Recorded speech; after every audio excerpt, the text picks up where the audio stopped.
Bienvenue sur notre chaîne. Retrouvez ici les discours politiques sans coupure, ni filtre. Abonnez-vous pour rester informé.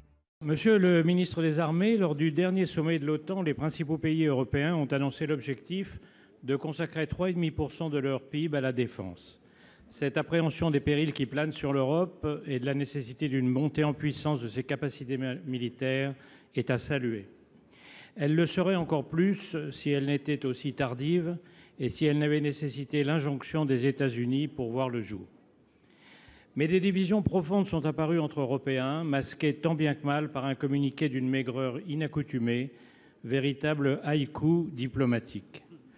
La France prône une autonomie stratégique selon laquelle les Européens doivent s'équiper et produire sur le sol européen, tandis que l'Allemagne préfère simplement un pilier européen plus fort au sein de l'OTAN. Cette position l'a emporté dans le programme EDIP, largement ouvert aux industriels extra-européens. On ne peut qu'approuver la position de la France qui souhaite développer son industrie d'armement. Mais comment pourrait-elle avoir gain de cause si elle ne s'en donne pas les moyens ? Le 7 juin 2022, le président de la République, évoquant l'Ukraine, a déclaré solennellement « Nous entrons en économie de guerre ». 3 ans plus tard, on en cherche vainement le moindre signe.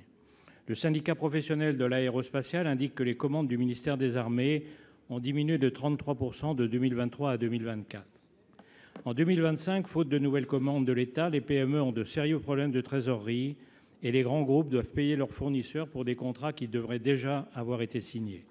Monsieur le ministre, dans le contexte d'une augmentation des budgets de défense, mais aussi d'une concurrence accrue avec nos partenaires, USA et Allemagne en tête, quelle est la stratégie de la France pour soutenir ces industries de défense ? Dans l'immédiat, quand les commandes décidées pour 2025 seront-elles affermies ? Je vous remercie. Pour vous répondre, Monsieur Sébastien Lecornu, ministre des Armées.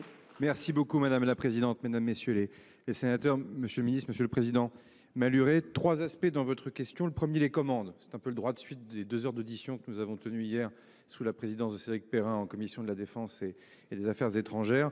Tout le retard qui malheureusement avait été pris suite au décalage des commandes liées à la censure, l'année budgétaire au ministère des Armées a commencé le 2 mars et non pas le 2 janvier, ont été rattrapés. Donc ça, c'est l'engagement que j'ai pris hier devant vous.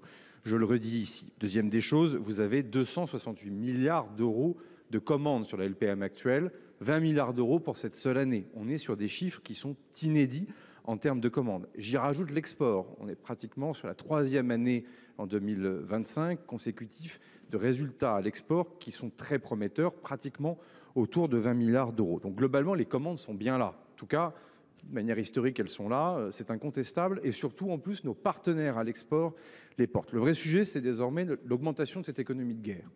Alors, quand vous dites, je vous reconnais bien là, qu'on cherche les résultats, je pense qu'il suffit de voir les cadences, l'augmentation des cadences, l'augmentation des rythmes de production dans des usines comme KNDS, à Bourges, à Roanne, dans les usines de Dassault Aviation pour le Rafale, dans les usines d'MBDA pour le Mistral. Ce travail en plus, il est bel et bien réel. Le sujet maintenant, c'est aussi une leçon pour nous tous, c'est que ça va vite de détruire de la valeur industrielle, c'est beaucoup plus lent de la reconstruire.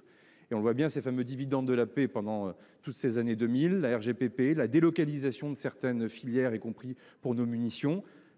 Quelques mois permettent de délocaliser et détruire, il faut plusieurs années pour reconstruire. Et c'est évidemment dans le dur dans lequel nous rentrons, tant sur les sujets d'innovation que sur les sujets de production. D'ailleurs, l'industrie civile, automobile au hasard, a beaucoup à nous apprendre dans la suite de l'organisation industrielle. Ce n'est pas qu'une affaire d'argent, ça serait faux de le dire. Troisième sujet qui est un débat en tant que tel, OTAN, Europe. 3,5% certes, mais repartons comme on l'a toujours fait de nos besoins militaires réels, de notre propre menace, de notre propre modèle d'armée. Et de fait, il faut pousser. EDIP, les discussions ne sont pas terminées. Et le sujet otanien, il mérite à mon avis un débat ad hoc ici même au Sénat. Ce que vous voyez ici n'est pas seulement une chaîne, c'est un mouvement citoyen. Notre objectif est de documenter la politique de manière claire, accessible et sans manipulation. Si vous